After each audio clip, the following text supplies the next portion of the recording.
अगदी म्हणजे खूप महत्वाची गोष्ट आहे. विचार तर खूप महत्वाचा आहेच आयुष्यामध्ये, प्रश्नच नाही.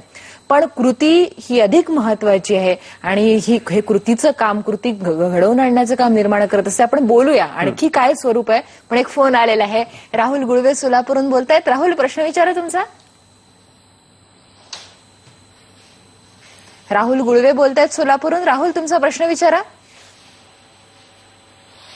काही कारणाने आवाज जात नाहीये, काही तांत्रिक कारणाने. आपण पुन्हा चर्चेला आपण बोलत होतो की नुसता विचार नाही, नुसती चर्चा नाही, तर प्रत्यक्ष कृती, प्रत्यक्ष कामातला सहभाग. मग हा कशा पद्धतीने तुम्ही करून घेता मुलांचा?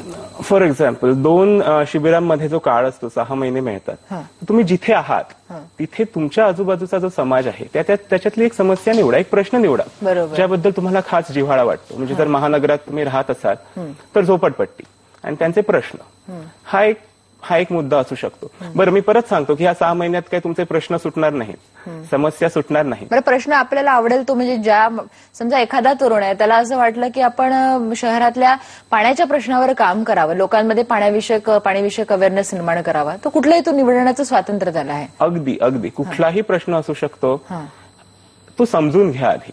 प्रश्न समजून घ्या, त्याचे सगळे डायमेन्शन समजून घ्या. आपण काय होतं, फार घाई करतो रिॲक्ट करायला त्याला. म्हणजे आपल्याकडे कोणाचंही everybody has an opinion about everything. बरोबर. पण आधी तो समजून घ्या, आणि त्याच्याशी झगडा, थोडं त्याच्याशी जरा कुस्ती, जसे आमचे नायना डॉक्टर अभयभाग म्हणतात की थोडं कुस्ती खेळून बघा. तर आमचा जो तिसरा कॅम्प आहे ना, तिसरं शिबिर असतं, त्याच्यामध्ये तर आम्ही मुलं अक्षरशः गडचिरोलीच्या एका आदिवासी पाड्यात जाऊन राहतात, त्यांच्याबरोबर झोपतात, ते जेवतात, त्यांच्याबरोबर कामाला जातात. कारण जोपर्यंत तुम्ही स्वतःच्या डोळ्यांनी ते बघत नाही, स्वतः ते अनुभवत नाही, तोपर्यंत तुम्हाला समस्या कळणार कशी? नुसती पुस्तक वाचून, नुसतं कोणाचं भाषण ऐकून जो इफेक्ट असतो तो टेम्पररी असतो.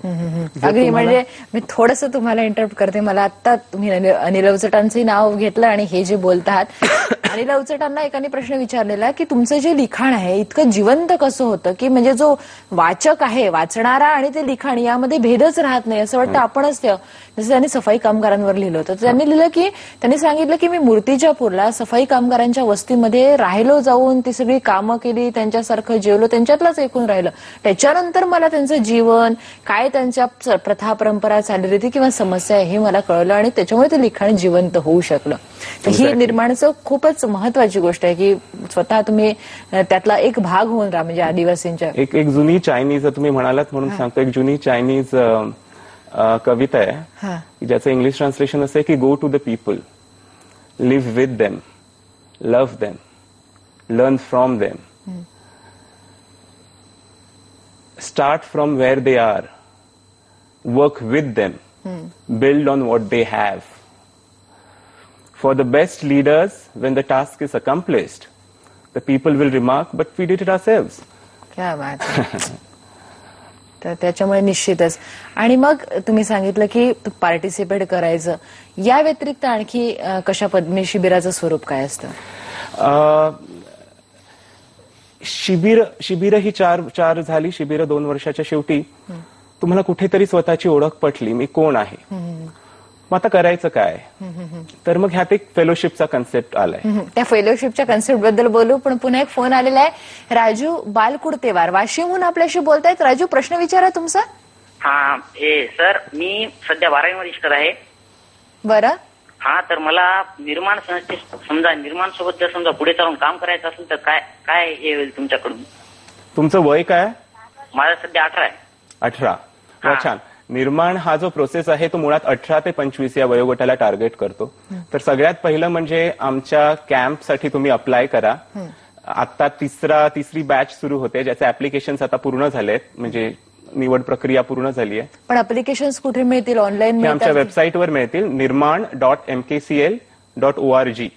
ही आमची तुम्ही देऊ शकता का तुमच्या? नाही, ती आपण दाखवतोय ऑलरेडी वेबसाईट, सतत ती फायर होते, ऑन एअर आहे, त्याच्यामुळे ती लिहून घेऊ शकतील. हा, ओके. ह्याच्याशिवाय आम्हाला कळलं ह्या निवड प्रक्रियेनंतर की कदाचित हे जे 2 वर्षातनं एकदा निवड प्रक्रिया होते, त्यामध्ये आम्ही आमच्या गडचिरोलीला आमच्या इन्फ्रास्ट्रक्चरमध्ये 50, 60, 70 मुलं फार तर सामावून घेऊ शकतो.